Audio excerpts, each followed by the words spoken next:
शांति। 10 सितंबर 2022 के ईश्वरीय महावाक्य।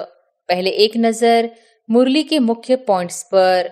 बाबा ने कहा, मुक्ति के लिए याद की यात्रा जरूरी है और जीवन मुक्ति के लिए रचना के आदि मध्य अंत को जानना जरूरी है। तुम बच्चों को कृपा व मेहर करनी है, सबको रास्ता बताने की, समझाना है। तुम्हारी आत्मा सतो प्रधान से अब तमो प्रधान बन गई है। तुम्हारा पुण्य है ही बाप को याद करने में, याद से ही तुम्हारी आत्मा पुण्य आत्मा बनती है। और फिर बाबा ने कहा, अगर बाप को ही भूल जाए, दूसरे का संग लग जाए तो बहुत पाप करने से जो कुछ पुण्य किया वह भी खत्म हो जाता है। बाप कहते हैं, काम पर जीत पाने से जगत जीत बनेंगे। बाप कहते हैं, माँ में कम याद करो तो तुम्हारे सब दुख दूर हो जाएंगे। विचार करो कि हम कितना याद करते हैं, जो पुराना हिसाब खत्म भी हो और नया जमा भी हो। जितना याद में रहेंगे उतना पापों का बोझा हल्का होता जाएगा। और फिर लास्ट में बाबा ने कहा, जो अच्छी रीति याद करेंगे उनको खुशी रहेगी। लक्ष्मी नारायण जैसा बनना है तो श्रीमत पर पूरा चलना है। शिव बाबा की जयंती ही हीरे तुल्य है, बाकी सबकी जयंतियां कौड़ी तुल्य है। बाप को तो सब याद करते हैं। और अब सुनते हैं महावाक्यों को विस्तार से। मुरली का सार। मीठे बच्चे, आपस में मिलकर इस कलयुगी दुनिया से दुख के छप्पर को उठाना है। बाप को याद करने का पुण्य करना है। प्रश्न है, ज्ञान की अविनाशी प्रारब्ध होते हुए भी कई बच्चों के पुण्य का खाता जमा होने के बजाय खत्म क्यों हो जाता है? उत्तर है, क्योंकि पुण्य करते करते बीच में पाप कर लेते। ज्ञानी तो आत्मा कहलाते हुए संग दोष में आकर कोई पाप किया तो उस पाप के कारण किए हुए पुण्य खत्म हो जाते हैं। बाप का बनकर काम विकार की चोट खाई, बाप का हाथ छोड़ा तो वह पहले से भी अधिक पाप आत्मा बन जाते। उसे कुल कलंकित कहा जाता है।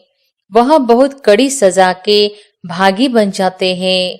सद्गुरु की निंदा कराने के कारण उन्हें ठौर मिल नहीं सकता। ओम शांति। रूहानी बाप रूहानी बच्चों के साथ रूह रिहान कर रहे हैं। यह तो आत्मा जानती है कि एक ही हमारा बेहद का बाप है। वह तो बच्चे समझ गए हैं। मंजिल है मुक्ति, जीवन मुक्ति की। मुक्ति के लिए याद की यात्रा जरूरी है और जीवन मुक्ति के लिए रचना के आदि मध्य अंत को जानना जरूरी है। अब है दोनों ही सहज। सृष्टि का 84 जन्मों का चक्र फिरता रहता है। यह तुम बच्चों की बुद्धि में रहना चाहिए। अब हमारा 84 जन्मों का चक्र पूरा होता है। अब हमें जाना है वापिस घर, और वापिस तो कोई जा नहीं सकते क्योंकि पाप आत्मा है। पाप आत्माएं मुक्ति जीवन मुक्ति में जा नहीं सकती। ऐसे ऐसे विचार करने होते हैं, जो करेगा सो पाएगा और खुशी में रहेगा तथा दूसरों को भी खुशी में लाएगा। तुम बच्चों को कृपा व मेहर करनी है, सबको रास्ता बताने की, समझाना है। तुम्हारी आत्मा सतो प्रधान से अब तमो प्रधान बन गई है, इसलिए वापिस जा नहीं सकती। पुकारते भी हैं, हे पतित पावन। बच्चे जानते हैं कि अभी पुरुषोत्तम संगम युग है। यह भी किसको अच्छी रीति याद रहता है, किसको याद नहीं रहता है, घड़ी घड़ी भूल जाता है। परंतु तुमको अगर संगम युग याद रहे तो भी खुशी का पारा चढ़ा रहे। बाप टीचर याद रहे तो भी खुशी का पारा चढ़ा रहे। किसको बड़ा रोला विघ्न बीच में पड़ता, किसको थोड़ा पड़ता, पड़ता तो जरूर है। कोई ऊपर जाकर फिर नीचे आ जाते हैं, कोई की अवस्था अच्छी होती है तो दिल पर चढ़ जाते हैं, फिर नीचे गिरते हैं तो की कमाई चट हो जाती है। जैसे दुनिया में कितना दान पुण्य करते हैं इसलिए कि पुण्य आत्मा बने, फिर अगर पुण्य करते करते पाप कर्म करने लग पड़ते तो पाप आत्मा बन पड़ते हैं। तुम्हारा पुण्य है ही बाप को याद करने में, याद से ही तुम्हारी आत्मा पुण्य आत्मा बनती है। तो अगर बाप को ही भूल जाए, दूसरे का संग लग जाए तो बहुत पाप करने से जो कुछ पुण्य किया वह भी खत्म हो जाता है। समझो, आज दान पुण्य करते हैं, सेंटर खोलते हैं, कल फिर बेमुख हो जाते हैं तो पहले से भी जास्ती गिर जाते हैं, क्योंकि पाप करते हैं ना, तो वह खाता जमा के बदले ना हो जाता है। पहले बहुत अच्छी सर्विस करते थे, बात मत पूछो, फिर एकदम गिर जाते हैं, शादी कर लेते हैं, पहले से भी जास्ती खराब हो जाते हैं। पाप करने से फिर वह पाप का बोझा चढ़ता जाता है। जमा और ना की जैसे मुरादी कमाई संभाली जाती है ना, परंतु इन बातों को भी कोई समझने वाला ही समझे। पाप भी कोई हल्का कोई बड़ा होता है। काम का सबसे कड़ा क्रोध, सेकंड लोभ उनसे कम, मोह उनसे कम नंबरवार होते हैं। काम की चोट खाने से फायदे के बदले नुकसान हो जाता है, क्योंकि सद्गुरु की निंदा कराई तो ठौर पा न सके, वह दिल से उतर जाएंगे। बाप का बनकर बाप को छोड़ देते हैं, फिर उसके कर्म पर भी होता है। कारण क्या, चल न सका, अक्सर करके काम की चोट जास्ती लगती है, यही मुख्य दुश्मन है। कब सुना क्रोध की एफिजी जलाई? नहीं, कामी की बनाते हैं रावण ठहराना। बाप कहते हैं काम पर जीत पाने से जगत जीत बनेंगे। बिल्कुल हरा बैठे हैं तो जीत के बदले हार हो जाती है। बाप को बुलाते हैं, हे पतित पावन आओ। काम से बहुत पीड़ित होते हैं, फिर कहते हैं बाबा काला मोह कर दिया। बाबा कहेंगे तुम तो कुल कलंकित हो। क्रोध व मोह के लिए ऐसे नहीं कहेंगे, सारा मदार है काम पर। बुलाते हैं, हे पतित पावन आओ। बाप आया है फिर भी पतित बनते रहे तो बाप क्या कहेंगे। साधु संत आदि सब कोई पुकारते हैं, हे पतित पावन आओ। अर्थ कोई नहीं समझते हैं, कोई मानते हैं कि हाँ आने वाला है जो नई दुनिया स्थापन करेंगे, परंतु टाइम बहुत लंबा दे देने से घोर अंधियारे में गिर पड़े हैं। ज्ञान और अज्ञान है ना। बाप समझाते हैं, भक्ति में तुम किसकी पूजा करते हो उसे जानते नहीं तो वह भक्ति किस काम की। न जानने के कारण जो कुछ करते वह निष्फल हो जाता है। मनुष्य समझते हैं दान पुण्य करने से फल मिलता है, परंतु वह है अल्प काल के लिए, काग विष्टा के समान सुख। सन्यासी भी कहते हैं यह दुनिया में जो सुख मिलता है वह काग विष्टा समान है, बाकी सब दुख ही दुख है। बाप कहते हैं मामेकम याद करो तो तुम्हारे सब दुख दूर हो जाएंगे। विचार करो कि हम कितना याद करते हैं, जो पुराना हिसाब खत्म भी हो और नया जमा भी हो। कितना कोई जमा करते हैं, इसमें धन आदि की बात नहीं है। यह तो है कि पाप कैसे मिटे, मूल बात है ही पवित्र बनने की। ऐसे भी नहीं समझो कि बाबा को लिख कर देने से कोई जन्म जन्मांतर का खत्म हो जाएगा। पापों का बोझा जन्म जन्मांतर का बहुत है। वह सब नहीं कटते हैं। इस जन्म में जो किए हैं उसकी हल्काई हो जाती है। बाकी तो मेहनत बहुत करनी पड़े। जितना याद में रहेंगे उतना पापों का बोझा हल्का होता जाएगा। कोई बच्चे बहुत मेहनत करते हैं, लाखों को रास्ता बताते हैं, 84 जन्म का चक्र समझाते हैं। जन्मों के हिसाब को तुम जानते हो। विचार करो कितना योग बल है। हमारा जन्म कब होगा? सतयुग आदि में हो सकेगा। जो बहुत पुरुषार्थ करेंगे वही सतयुग आदि में जन्म ले सकेंगे। वह कोई छिपा थोड़ी ही रहेगा। ऐसे मत समझो कि सभी कोई सतयुग में आएंगे। कोई तो पिछाड़ी में आकर थोड़ा बहुत ले लेते हैं। जो जास्ती कमाई करते हैं वह जल्दी आते हैं। कम कमाई करते तो देरी से आते हैं। इसलिए बाप को तो बहुत याद करना चाहिए और है भी बहुत सहज। जो अच्छी रीति याद करेंगे उनको खुशी रहेगी। हम जल्दी नई दुनिया में आएंगे। राजा बनना है तो प्रजा भी तो बनानी है ना। प्रजा ही नहीं बनाएंगे तो राजा कैसे बनेंगे? कोई सेंटर खोलते हैं, उनकी कमाई भी बहुत होती है। फायदा होता है तो 2-3 सेंटर भी खोलते हैं। सेंटर तो बाबा भी खोलते रहते हैं। जो करते हैं उनका हिसाब उसमें आ जाता है। मिलकर तुम सब दुख का छप्पर उठाते हो ना। सबका कंधा मिलता है ना, तो हिसाब सबको मिलता है। जितना मेहनत करते हैं उतना ऊंच पद मिलेगा। उनको खुशी भी बहुत होगी। देखा जाता है कितनों का उद्धार किया। सर्विस बहुत अच्छी करते रहते। जैसे मिसाल देते हैं मम्मा का। मम्मा ने बहुत अच्छी सर्विस की तो उनका कितना कल्याण हो गया। मूल बात है सर्विस करने की। योग की भी सर्विस है ना। डायरेक्शन मिलते रहते हैं, कैसे याद करना है। यह बिंदी का राज भी बाबा ने अब समझाया है। अब आगे चल और भी सुनाते रहेंगे। दिन प्रतिदिन उन्नति होती जाएगी। पॉइंट्स निकलती रहती है। बहुत डिफिकल्ट भी नहीं है, सहज भी नहीं है।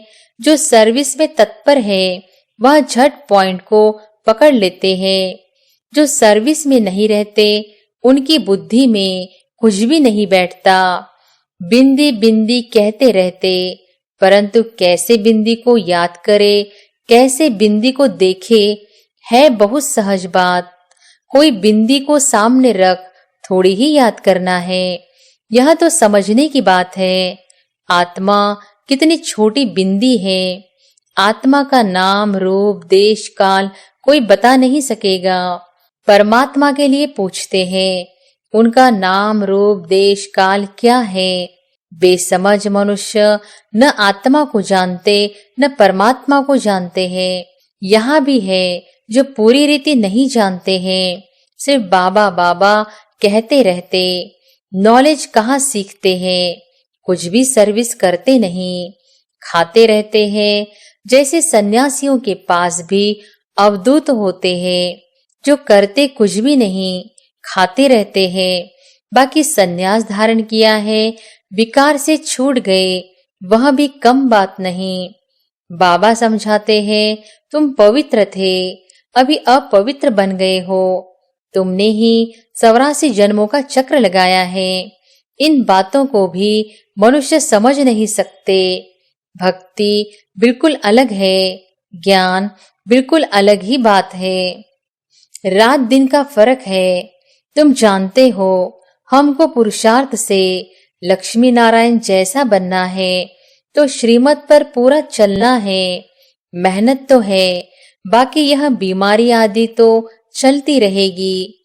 यह निशानी अंत तक दिखाई देगी, फिर गुम हो जाती है, फिर कोई दुख नहीं रहेगा। बाप को कहते ही है, दुख हरता सुख करता। हे लिबरेटर, रहम करो, तो फिर सब दुख से छूट जाते हैं।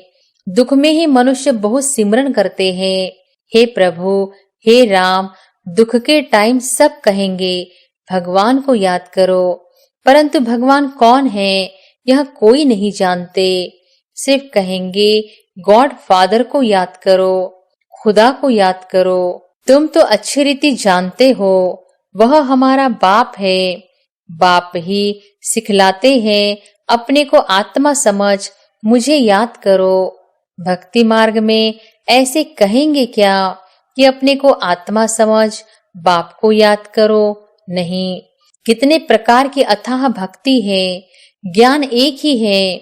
समझते हैं भक्ति से भगवान मिलेगा। भक्ति कब से शुरू होती है, कौन जास्ती भक्ति करता है, यह किसको पता नहीं है। क्या अर्जुन 40,000 वर्ष भक्ति ही करते रहेंगे? कहाँ तक भक्ति करेंगे? अभी तुम जानते हो इतना समय भक्ति चलती है, इतना समय ज्ञान चलता है। भक्तों को पता नहीं चलता है। उन्हों को समझाने के लिए ही इतनी प्रदर्शनी आदि करते हैं। प्रदर्शनी में भी कोटों में कोई निकलते हैं, आगे चल करके और निकलेंगे। यहाँ भी कितने ढेर आते हैं। तुम कितने थोड़े हो जो सच्चे ब्राह्मण पवित्र रहते हो। जो रेगुलर हो वह आवे, परंतु यह भी हिसाब निकाल न सके कि सच्चे ब्राह्मण कितने हैं। बहुत झूठे भी हैं। ब्राह्मणों का काम ही है कथा सुनाना। बाबा भी कथा सुनाते रहते हैं ना। तुमको भी कथा सुनानी है, यथा बाप तथा बच्चे। बच्चों का काम ही है गीता सुनाना, परंतु सब कहाँ सुनाते हैं? तुम जानते हो ज्ञान की पुस्तक एक ही गीता है। वह है सर्वशास्त्रमय शिरोमणि। उसमें सब आ गया। माई बाप है गीता। बाप ही आकर सबकी सद्गति करते हैं। यह भी लिख सकते हो कि शिव बाबा की जयंती ही हीरे तुल्य है। बाकी सबकी जयंतियां कौड़ी तुल्य है। बाप को तो सब याद करते हैं। कलयुगी मनुष्य सतयुगी देवताओं की पूजा करते हैं। उन्हों को ऐसा बनाने वाला कौन है? एक बाप। परंतु यह भी समझा वह सकेंगे जो अच्छी रीति समझते हैं। कायदे मुजिब कोई समझाते नहीं।